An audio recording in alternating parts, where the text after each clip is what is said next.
Hello po mga kabayan, mga kabisnes kapapi kalingap, kumusta na po kayo? Magandang buhay, Analisa Reality Vlog po. Bago ko gawin ang aking reaction patungkol po dito sa pag-iikot nila Intoy, hinahanap nila si Bong dahil mayroon silang kailangan mai-confirm, may itatanong. Bago yun is gusto kong pasalamatan lahat po. Thank you to my new subscribers, mga silent viewers, nagko-comment, like, nagsishare po sa aking mga ginagawang reaction. Salamat po sa suporta ninyo. At salamat din po sa hindi ninyo pag-skip ng ads. So ito po, sila Intoy nag-ikot. Hinahanap nila si Bong. Kasi nga, ito may kinalaman pa rin ho ito doon sa pera. Binigyan na ito si Bong. Pero dinideny naman nito nung nakaraan. Ganun eh. Hindi ko alam. Pasensya na. Kung nabigyan ulit. Kasi ang nabanggit dito ni Ate Ninette, tinanong doon nila si Bong patungkol doon sa pera, 3,000 kung may ibinigay, wala naman daw.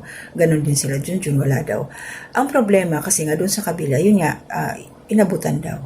Pero sana, kasi nagdi-deny nga si Bong, dapat mayroon silang proof.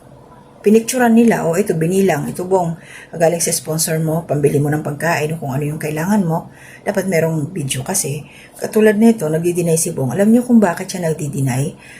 Or hindi natin sure kung talaga may natanggap siya. Kasi dalawa lang yan eh. It's either na ayaw ni Bong ipaalam dito sa kanyang mga kasamahan, mga kagwangs, kila Pinuno Ka Business, na yes, nakatanggap siya ng pera. Kasi, naalala niyo po nung umalis din si Bong, na pumunta kila Jinky. Tinanong ito ni Pinuno Ka Business kasi doon nagkita sila eh, kung gumagamit ba si Bong. Sabi niya, hindi nga daw kasi wala naman siyang pera. So, inisip ko, baka mamaya dahil kaya niya ayaw aminin na binigyan siya ng pera. Kasi, once na nagsabi siya na oo, meron, binigyan ako, natanggap ko. Ang kasunod ng tanong nun, nasaan? Anong pinaggastusan mo? Siyempre, matatanong talaga yan. So, kasi, kaya siya matatanong ng ganon. Kasi nga, doon sa binitawan ni Bong dati na hindi siya makabili ng kanyang imbisyo niya, yung pulburon. Kasi wala nga siyang pera. So, kung may pera na, ayan, may pinambili na siya. Makikita naman po natin yung resulta. Hindi man siya umamin. Naglalaway po si Bong. Di po ba yung pagngiwi-ngiwi ng dila niya, yung paglawit-lawit ng dila niya. Dati po, wala na yun, natanggal na yun. Pero ngayon, bumalik na naman. Kasi hindi naman niya mabibili ng siya lang mag-isa. So, nag-aambag-ambag siguro yung mga kaibigan niya. Yun din yung nabanggit dati ni Intoy sa isang vlog na sharing, pag bumili ng pulburon ito sila Bong. So, isa yun siguro sa dahilan na ayaw niyang umamin. Pero, kung halimbawa lang po mga kakabisnes, totoong wala ngang ibinigay kay Bong, tapos inilalabas na binigyan, wala naman silang ipinakitang katibayan na, kumbaga kaliwaan, na ibinigyan nila si Bong, wala naman picture, wala naman video, boses lang. Hindi naman binilang, hindi naman sinabi, ito, 1, 2, 3, 4, 5,000, kung ilang libo, 3,000, wala namang ganun. So, mahirap kasi yun eh. Parang nagagamit si Bong, kung halimbawa lang to kung ganun ang sitwasyon, halimbawa, walang ibinigay, pero sinasabing may ibinigay, so ano yun? Sino ang nagsasabi ng totoo dito? Okay, so ito ngayon si Bong, ang nangyayari, ang nakita nila dito, ayan, nakita sa picture, nagpang-abot doon sila, Kuya Damo, naabutan nila Intoy doon sa bahay ni Bong. Pinakita yung picture na ito si Bong, papunta doon sa bayan, Novaliches, malayo yun eh. Malayo na yung kila Pinuno Ka Business, at malayo na rin ho yun doon sa tinitirahan ni Bong. Malayo na siya. So ang tanong, kanino siya pupunta? Saan siya papunta? Meron po ba kayong naisip mga kabisnes na pwedeng puntahan ni Bong doon sa lugar na yun, papuntang Novaliches bayan? Meron po ba? Meron po ba kayo pinaghihinalaan na posibleng baka nandoon na siya na nawakwak ba? Gusto ngayon yung wakwakan eh. Naswang. So, ayan. At saka maraming salamat po doon sa mga nakakaunawa kung bakit hinahanap nila si Bong.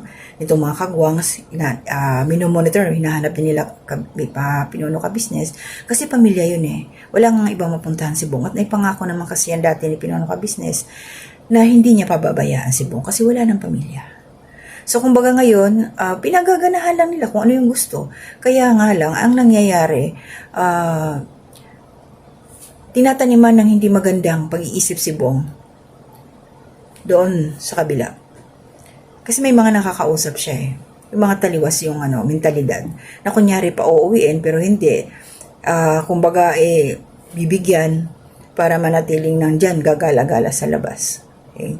So ito may isang comment dito. Shoutout sa iyo Sir Danilo Talavera. Sabi niya, kasi yung iba nauumay na, puro na lang daw buong ang content, ganon. Meron nga silang content ng charity. Pinanood nyo ba?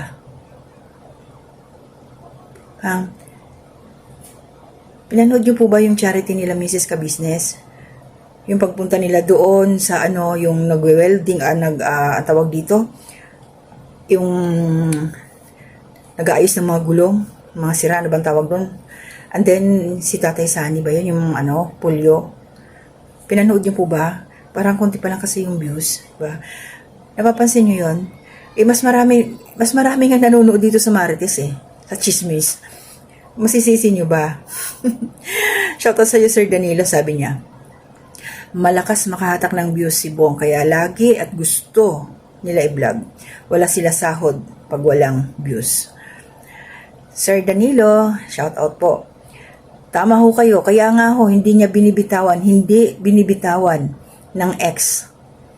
Hindi bumibitaw si Clarissa, panay niya pasaring, panay niya, ayan, ginagawa niya na kailangan mabigyan si Bong, lumapit si Bong sa kanila, kasi alam niya malakas yung views. Makikita nyo naman kaya nga tinatapik niya si Bong. Kasi kung hindi si Bong yung topic niya, wala rin. Diba? Kaya, siguro naman naintindihan mo ito, Sir Danilo. At saka, pag nagbablog talaga, pag may nanonood at hindi nag-skip ng ads, natural po, mayroong pong views yan. May views. Pero hindi ko tayo sigurado kung mayroong kikitain. Kasi yung iba po nag-skip ng ads. Tamang views lang, pero walang nag-skip ng ads, wala pong sasahurin yan. Try nyo pong mag-vlog para maintindihan ninyo kung ano yung ibig sabihin yan. Kaya, ayan, kung sa lakas-lakas lang ng views, sabihan nyo po, doon nyo po ipagsigawan yan sa ex ni Bong dahil hanggang ngayon, siya pa rin ho ang kinokontent. Diba? So, good luck sa iyo, Sir Danilo. At sana, okay si Bong. Sana, makabalik na nga ito at bumalik na, matuto na. Bumalik na doon sa ka-business. Kaya lang, mukhang pahirapan kasi nga, merong wala naman daw siyang kinakampihan, sabi nga ni Bong nung nagkausap nila Mr. and Mrs. Ka-Business. Wala daw siyang kinakampihan. So, ibig sabihin, talagang merong nagtatanim ng hindi magandang mga salita sa isipan ni Bong doon sa kabilang barangay. And then, parang kumbaga yung mga matatamis na salita, binuboyo si Bong na dito. Kasi alam niyo yung ito yung napansin ko lang, ang isang taong concern sa isang kaibigan, magagalit ka concern ka Pero kung hindi ka concern sa isang tao, mabulaklak ang dila mo. Puro appreciation ang ipaparinig mo sa kanya. Hindi ka concern nun pagka ganon, para sa akin. Kasi kung concern ka, may malasakit ka sasawayin mo iko-correct mo siya Pero, alam niyo na ho, kung sino dito yung tunay talagang nagmamalasakit kay Bong. Yung sa kapitbahay ba? Yung ex? O sila pinuno ka-business? Kasi para sa akin, sa ka-business family, totoo ang kanilang pagmamalasakit para kay Bong. Yun nga lang si Bong ang mailap ngayon kasi nga, nag-i-enjoy pa sa labas.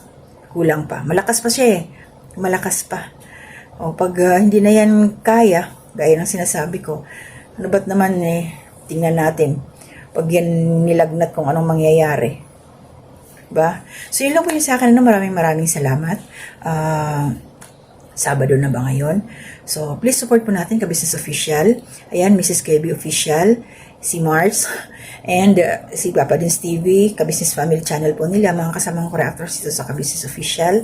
And also, support din po natin sila Kuya Bal Santos Matubang, Ate Edna Vlogs, Kalingap Rab, Jack Tapia Matubang, mga kasamang pong reactors dito sa Kalingap, po Kalingap Team, mga Karepa reactors. Shoutout po sa inyo. Please support po natin sila. Continuous lang po tayo. Balang araw, alam naman natin, may mga blessing na darating. Para sa akin, yung malaking blessing na yung good health tayo di ba? So, ingat po tayong lahat. Hanggang dito na muna. To God be the glory.